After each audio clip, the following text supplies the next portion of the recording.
राधे कृष्णा। हमारे channel astro ज्योति में आपका स्वागत है। आइए सुनते हैं सोमवार व्रत कथा।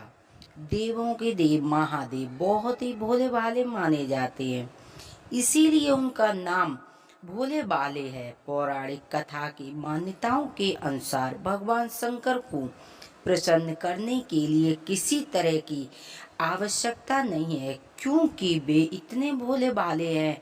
मन से की गई पूजा से ही वो प्रसन्न हो जाते हैं। इसीलिए शिव भोलेनाथ की पूजा करना बहुत ही आवश्यक मानी जाती है।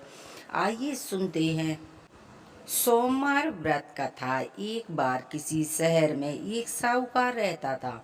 उसके घर धन धान्य की कमी नहीं थी, लेकिन कोई संतान न होने के कारण वह बहुत दुखी रहता था।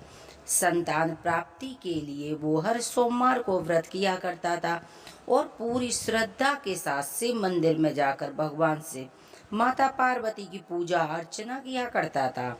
उसकी भक्ति देखकर एक दिन माता पार्वती ने भगवान शिव से कहा कि साहूकार की मनोकामना पूर्ण करने का निवेदन किया। पार्वती जी के आग्रह करने पर भगवान शिव ने कहा कि हे देवी, जो संसार में हर प्राणी को अपने कर्मों की सजा भोगनी ही पड़ती है और जिसके भाग्य में जो होता है उसे सब कुछ सहना पड़ता है। लेकिन पार्वती ने साहूकार की भक्ति देखकर उसकी मनोकामना पूर्ण करने की इच्छा जताई। माता पार्वती के आग्रह करने पर भोलेनाथ ने उसे पुत्र प्राप्ति का वरदान दे दिया और कहा कि ये पुत्र 16 वर्ष तक जीवित रहेगा। माता पार्वती और भोलेनाथ की बातचीत साहूकार सुन रहा था, इसीलिए उसे न खुशी हुई न गम हुआ। वह पहले की भांति पूजा करता रहा। कुछ समय के बाद साहूकार की पत्नी ने एक पुत्र को जन्म दिया। जब वह बालक 11 वर्ष का हुआ तो उसे पढ़ने के लिए काशी भेज दिया गया। उसके मामा के साथ साहूकार के पुत्र और मामा को बुलवाकर बहुत सारा धन देते हुए कहा कि काशी में विद्या पढ़ने के लिए जा रही हो और रास्ते में जो भी कोई ब्राह्मण साधु मिले यज्ञ करते जाना और सबको भोजन दक्षिणा करवाते हुए जाना।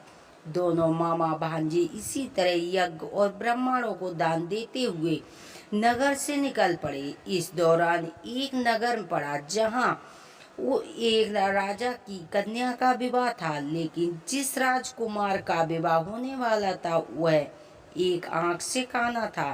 राजा ने पिता की अपने पुत्र के काना होने की बात छिपाने के लिए सोचा और साहूकार के पुत्र को दूल्हा बनाकर राजकुमारी का विवाह करवा दूंगा।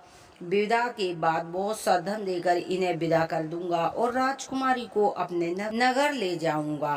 राजा के मन में यह विचार आया। लड़के को दूल्हे के वस्त्र पहनाकर राजकुमारी के साथ विवाह करवा दिया गया।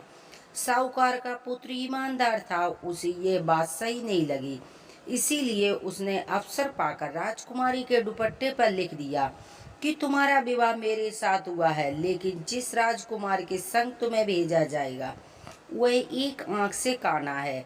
मैं तो काशी पढ़ने जा रहा हूँ। जब राजकुमारी ने अपनी चुन्नी पर लिखी हुई बात पढ़ी तो उसने अपने माता पिता को यह बात बताई। राजा ने अपनी पुत्री को विदा करने से इनकार कर दिया। बारात वापस चली गई। दूसरी ओर साहूकार का लड़का और उसका मामा भांजे काशी नगर पहुंचे। उन्होंने यज्ञ किया और भोजन वितरण किया। जिस दिन लड़का की उम्र 16 वर्ष की हुई उसी दिन भी यज्ञ का आयोजन रखा गया। अपने मामा से कहने लगा लड़का कि मेरी तबीयत ठीक नहीं है। मामा ने कहा कि तुम जाओ अंदर आराम कर लो। शिव जी की आज्ञा अनुसार लड़का के प्राण निकल गए। मृत भांजी को देखकर मामा विलाप कर रोने लगा। संयोगवश उसी समय शिव जी माता पार्वती और उस समय गुजर रही थी। माता पार्वती ने बोला, हे भोलेनाथ, मुझे इसके रोने के स्वयं सहन नहीं हो रहे हैं, इस व्यक्ति के कष्ट दूर कीजिए। शिव जी ने उसके पास जाकर देखा। बोले, हे देवी, ये तो उसी साहूकार का पुत्र है जिसे मैंने 16 वर्ष आयु का वरदान दिया था। अब इसकी आयु पूरी हो गई है। माता पार्वती ने मत विभोर होकर कहा कि हे महादेव, यदि इस बालक के प्राण वापस नहीं आए तो इसके माता पिता इसके वियोग में तड़प तड़प कर मर जाएंगे। माता ने पुनः आग्रह करा। भगवान शिव ने उस लड़के को जीवन दान दे दिया।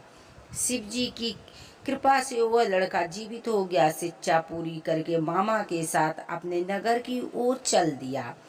दोनों चलते चलते उसी नगर में पहुंचे जहां उस लड़का का विवाह हुआ था। उस नगर में भी उन्होंने यज्ञ का आयोजन किया। उस लड़के के ससुर ने उसे पहचान लिया और महल ले जाकर बहुत खातिरदारी की अपनी पुत्री को विदा किया। इधर साहूकार और उसकी पत्नी भूखी प्यासी रहकर बेटे की प्रतीक्षा कर रहे थे। उन्होंने प्रण कर रखा था कि यदि मेरे बेटा का मृत्यु समाचार मिलेगा तो मैं वह भी अपने प्राण त्याग देंगे। परंतु उसने बेटे को जीवित होने का समाचार पाकर वह बेहद प्रसन्न हुए। उसी रात भगवान शिव ने साहूकार के स्वप्न में आकर कहा कि हे सेठी, मैंने तेरे सोमवार के व्रत करने और व्रत कथा सुनने से प्रसन्न होकर तेरे बेटे को लंबी आयु प्रदान की है। इसी प्रकार जो भी सोमवार का व्रत करता है, कथा पढ़ता है, कथा सुनता है, भोलेनाथ उसकी सभी मनोकामनाएं पूरी की थी। जैसे उस राजा की मनोकामनाएं पूरी की, जो कथा पढ़ेगा और जो कथा सुनेगा, भोलेनाथ उसकी सभी मनोकामनाएं पूरी करेंगे। सुनते हैं आरती। ओम जय शिव ओमकारा, बोले हरि शिव ओमकारा। ब्रह्मा विष्णु सदा शिव अर्धांगी धारा। ओम जय शिव ओमकारा, एकानन चतुरानन पंचानन राजे। हंसासन गरुड़ासन विशिवाहन साजे। ओम जय शिव ओमकारा, दो भुजी चार चतुर्भुजी दस भुजी अति सोए।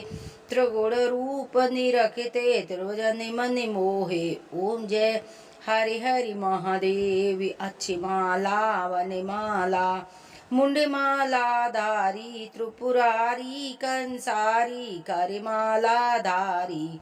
ओम जय शिव ओमकारा, श्वेतांबर पीतांबर बागांबरी अंगे सनिकादिक ब्रह्मादिक भूतादिक संगे। ओम जय शिव ओमकारा, कर के मादिक मंडल चक्र त्रिशूल धरिता। जग करता जग हरिता, जग पालन करता। ओम जय शिव ओमकारा, ब्रह्मा विष्णु सदा शिव जानती अविवेका। प्रणवाक्षर के मध्य यह तीनों एका। ओम जय शिव ओमकारा, पार्वत शोभे पार्वती शंकरी कैलासा। भांग धतूरक भोजन भस्मी में वासा। जय शिव ओमकारा, जटा में गंगा बहती गल मुंडन माला। शेष नागल पटावत ओढ़े मृगशाला। ओम जय शिव ओमकारा, काशी में विश्वनाथ विराजे नंदी ब्रह्मचारी। नित्य उठ दर्शन पावते महिमा अति भारी। जय शिव ओमकारा, त्रिगुण स्वामी जी की आरती जो कोई नर गावे। कहत शिवानंद स्वामी, भजति हरि हरि स्वामी, मन वांछित फल पावे। ओम जय शिव ओमकारा, जय शिव ओमकारा, शिव ओमकारा। जटा में गंगा शोभते अर्धांगी धारा। जय शिव ओमकारा। हर हर महादेव की जय, मैया पार्वती की जय।